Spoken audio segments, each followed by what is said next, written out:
দু চোখে হঠাৎ করে কাল বৈশাখী, চৈত্রের শেষ বেলা পাতা ওড়ে নাকি, গত বছরের মায়া ভেঙে যাবে বলে, রাজপথ ভেসে গেছে অচেনা কাজলে।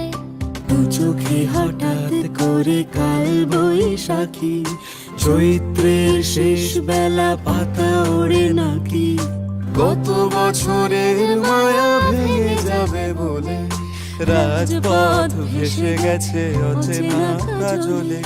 তুমিও অঝরে তাকে শুধু ভালোবেসো, এসো হে বৈশাখ এসো, এসো, এসো হে